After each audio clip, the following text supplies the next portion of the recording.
Welcome to the Neurodiversity and Improv podcast from flatimprov.com. First of all, these podcasts aren't for telling anyone what to do. We are doing explanations to help encourage improv as a practice to be more inclusive and have more understanding amongst people in classes and teams. Some of these podcasts might also help you process the notes that you get from teachers and coaches in new ways. They aren't excuses. This isn't questioning notes. We're going to do the work. We are doing the work. These episodes, of course, they're not for diagnosis. So don't use these episodes or anything that I say to diagnose yourself, and especially not anyone else. These episodes are at their core about how we think and do things in improv in a cognitive sense. Basically, we're just big improv nerds doing big improv nerd things. Let's get going. I'm fairly sure that most of us have our own perceived weaknesses. We are imperfect, messy human beings. And as neurodivergent people, we are often acutely aware of these weaknesses, and we might be a little bit more sensitive to these perceived weaknesses as well. We might think that we'll never be good at some things in improv. And this might be because many of us have lived lives as the outcasts and the weirdos in a world that really wasn't built for us. And this can also include improv, but certainly also many forms of both learning and performance. So gaining the confidence to commit and to show up as we are, as the messy, creative, fringe humans, that can be a really hard thing to do, especially when we're sometimes getting notes about it, even when we're playing characters. So in this episode, I'm going to talk about how to work with some of these things and still commit and own it as our neurodivergent selves. Now, it's not going to apply to every perceived weakness or every difficulty that we need to overcome. This isn't universal. And learning and growth all still applies. But it might help with something that you're running into, or something even on a very high level. Or maybe it relates to a trait that you've just started to notice in your improv practice, or something outside of improv even. As you'll hear me do in this episode, as I will draw a giant parallel to an entirely different performance experience of mine. So who knows? I'm just throwing out some more ideas into the flat pixel void out there where all of you are that I can't see. So draw your own connections from many places is what I'm trying to say. In fact, neurodivergent people can be particularly good at drawing connections. So go do that thing, you. I'm going to talk about being clumsy.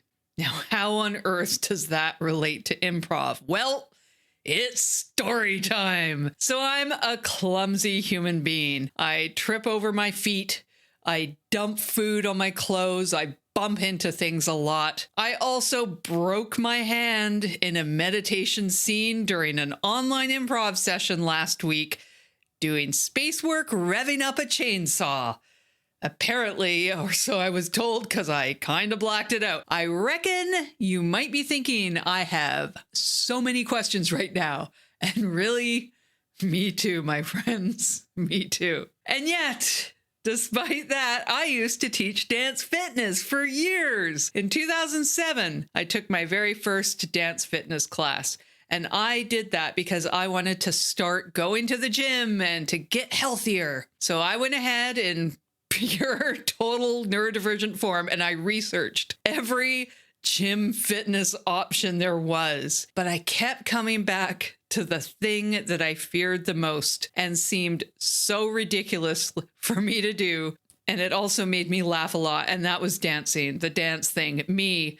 It's something I dreamed about in a way, and those dreams of being someone I was very much not, like coordinated and cool and all that. So dancing seemed wild beyond measure due to my lack of all of those things, being cool and being coordinated and all that. I was an introvert. I was clumsy. I was mundane, and I was a nerd. Imagine that in all caps.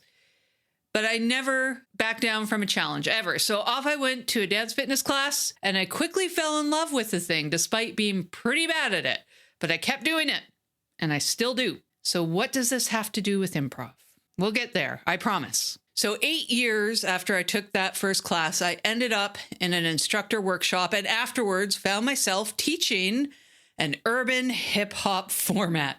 Dumpy, clumsy, middle-aged white woman me was teaching urban hip hop dance fitness. One of my first jobs was teaching a class at a 24-hour fitness after passing a particularly difficult audition. I was brand new to performing anything, or relatively brand new. I'd done a little bit of teaching, but not much thus far. And I was intimidated as hell in this particular scenario. So I was taking over a regular class, a regular weekly class, which was a big deal that I wasn't just subbing anymore. I was taking over a class that was mine, and I was taking it over for a mentor, somebody who had mentored me, who was a very popular teacher. He was amazing. A stunning dancer. He was an all-around top-notch human being. He'd helped choreograph the very songs we did in the fitness format because he worked with the founders on it. So he had status. And he was young and one of the nicest, most approachable human beings you could ever meet. And he also spoke Vietnamese, which was the only language that many people who took that class spoke. Meanwhile, I was a bad dancer. I was old, even back then.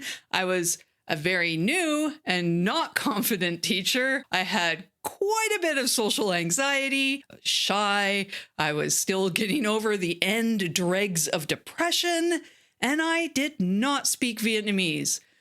Also, the stage in that room was 2 feet off the ground, and I'm really short. So for someone like me, all I could see was falling off that stage and maybe making myself dead at one point. And I think some of the students sensed that too, because one of the regulars would actually run up and bat my butt when I got close to the edge of the stage if I was backing up, and yell at me. And she did that the whole time I taught there, and I very much appreciated it. Anyway, I was scared when I started, and I barely had any fitness teaching experience at that point. And this was a huge gym chain, a busy location, a big room, a really good time slot that had a formerly top-notch, very popular instructor that everyone was used to and loved. And I had the pressure of a gym who'd passed my audition. They were counting on me. I had a mentor who recommended me for that time slot. And I had a room full of eyeballs all wanting a good workout.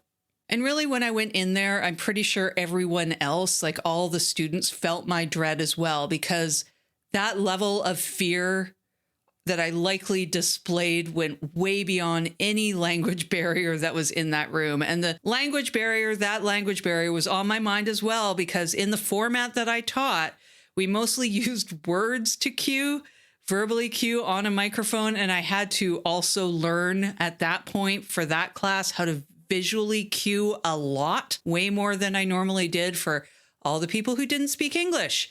So I was new to that as well. So this entire situation, to put it mildly, was very intimidating. So on the very first day, I'm sure I walked into that room looking like a pale, nervous mess. But on that day, a front row center regular of the class, this woman, she ran over. She's in her late 60s. She had this huge personality. I'm painting the picture for you. She had big makeup, and she was wise and this beautiful human being. She's the same one that batted my butt if I got too close to the edge of the stage. And she took me by my shoulders. She looked me dead in the eye and she said, "Hey, we know you're new, and that does not matter to us. We are here to dance for you. You are our teacher now." And I can remember that pep talk clear as day. I remember it when I'm doing other things. And she was right. I mean, technically, I was the only one there with the choreo in my head and the correct music on my phone and an access key to the sound system. So I had to do it anyways. But I think what her pep talk really did was it made me commit. It made me just be me in that room. And she was wise and she was correct. And she had the years. She knew She knew about life and she knew about people, obviously. She could read me. And that's where we can relate this to improv. So I was really busy comparing myself to the person who taught before me, the person who was that excellent teacher. I kept comparing myself to him. How could I match him? He was a better dancer. He was a more affable human being. He had tons of teaching experience, and he could even speak the same language as everyone in that room. I had a language barrier with half of the class. He didn't have that. And all I was doing was comparing myself to that guy. And in that light, I would always fail. I could not ever bring what he brought to that room. But her pep talk, it got me out of my head, and I realized that you had to start somewhere. And I didn't need to pretend that I was some experienced, good teacher, dancer person. I would never be the person that I was replacing. So the only thing I could do in that moment was commit to myself and commit to the people in that room who were there. What could I bring as a clumsy person lacking most teaching and dancing skills? Well, I could bring something different. Now, starting those classes wasn't smooth sailing, not at all.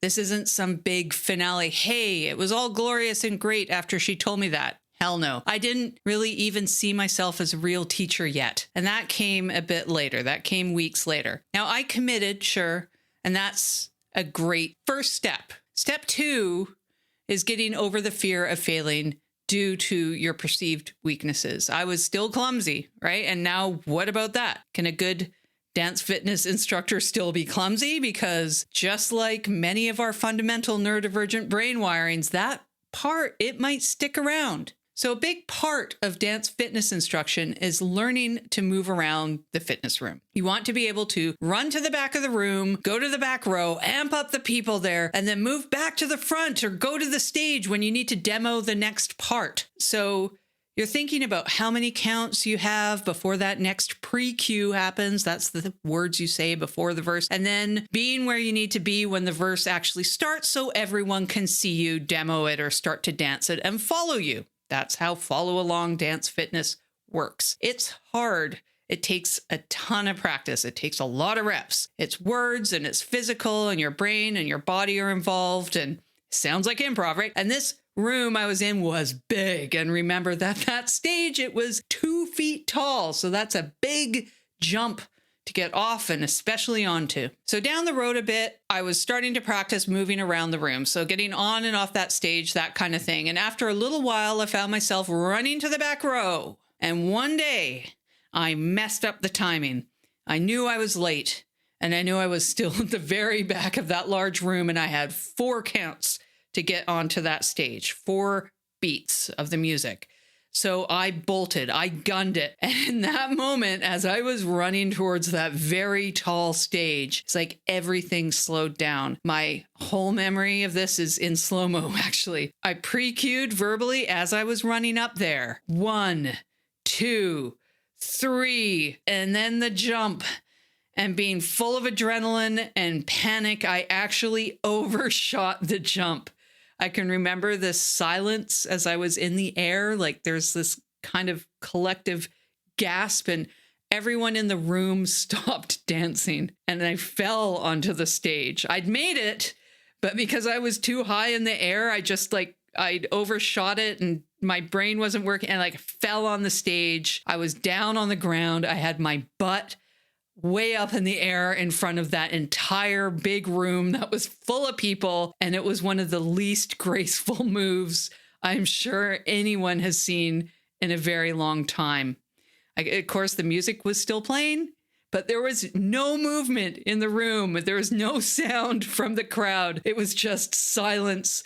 And everybody stopped dancing at that moment. And I could feel that. I was facing away and I could feel that. So I leapt up, I turned around, I threw my arms in the air. I yelled into the mic, "I'm fine, let's go." And then the whole room erupted into a cheer. I had them. And in that moment, I knew how to work with my clumsy shit. I knew that my role as a dance fitness teacher was not the expert dancing choreo. I'm, a fantastic dancer. It was with humor and connection.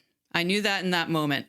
And that was my style of performance. That's was my thing. That's what I could bring. I could be a dance fitness teacher who's not great at dancing and fell over her own feet, but I was pretty good at being real, at connecting with people in the room while I was on stage, at least, and making people laugh and smile. And the way I did that was committing hard to that piece of the equation. I committed hard to just being myself and remembering that the people in the room, for whatever reason they were there for me to teach them.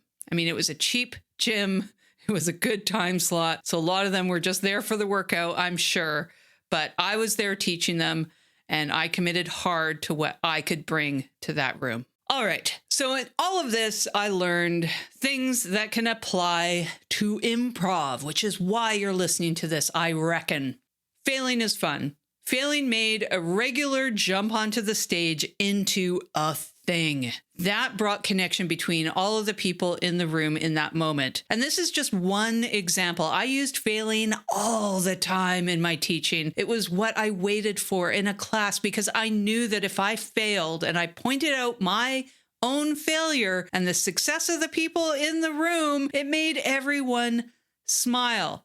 So I forgot things. I split my pants. I had sweat that looked like pee. I used all of that. And it's rich, it's honest, it's real, it's relatable. People love it and they return for it.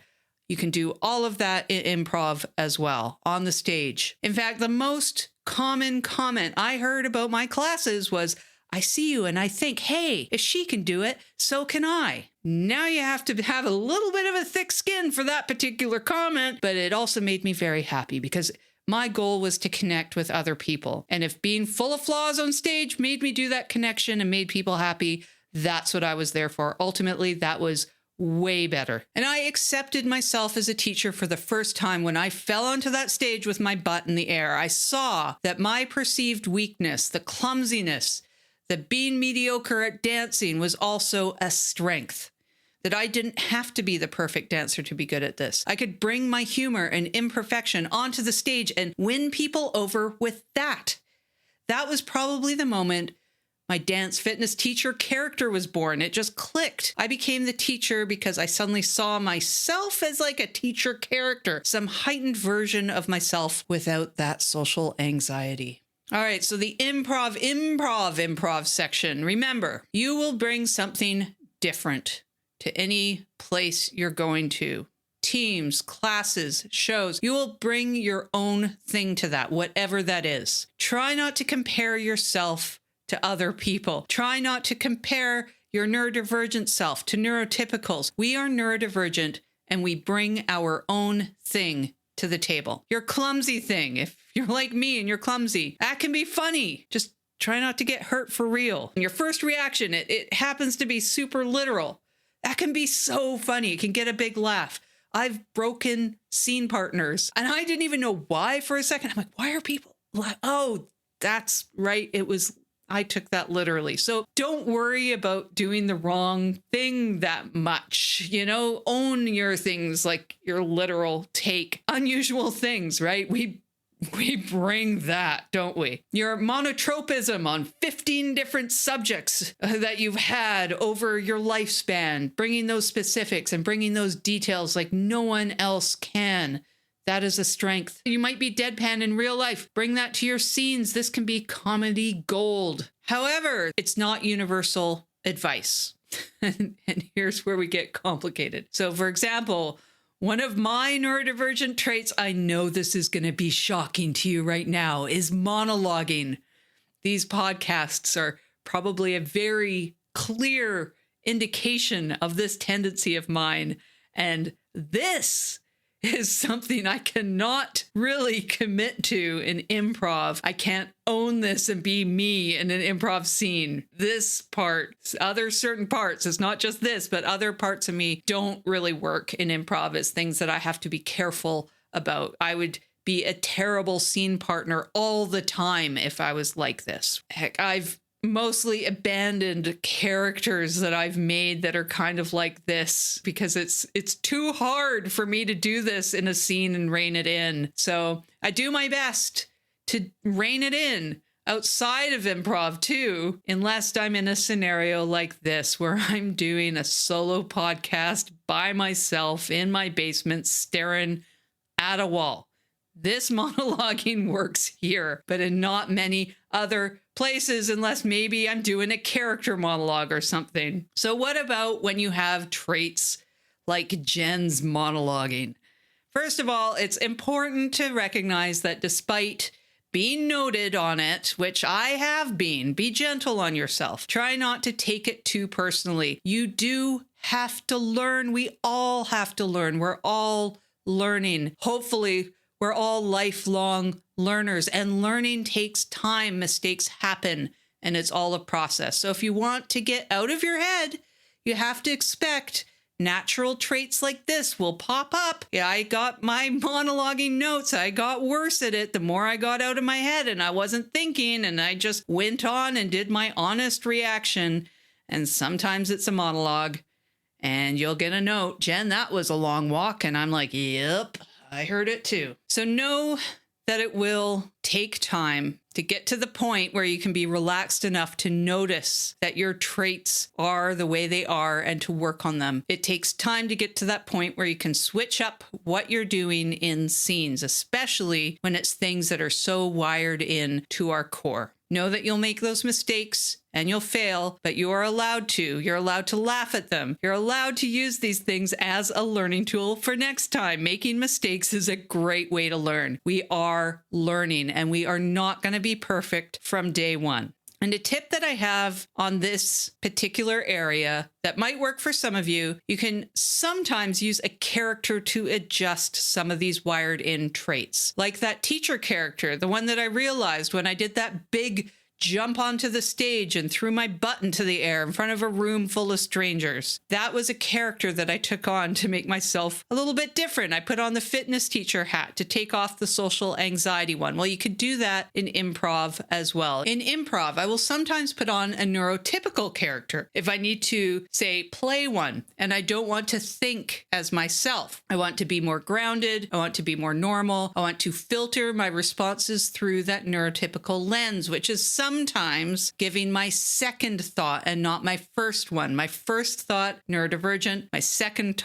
thought is neurotypical. So if I'm playing a neurotypical character, I kind of remember to take my second thought instead of my first one at times. I have a character reserved for the needs to monologue, maybe. So that's me trying to rein in those monologues a bit. And if I see that I start monologuing when I shouldn't, like most of the time when I'm endowed as a teacher or professor or some kind of pedantic whatever, it's sometimes then possible to change the character a bit. Or sometimes I just won't take it on at all in the first place. In other words, I kind of find that I can sometimes think like the character that I'm taking on. So that might help remove certain traits if you choose to want to, if there's something that you need to, and adopt different traits. So give it a try for a while and tell me what you notice. So in summary, you'll change as you keep doing improv. You're going to learn new things about yourself,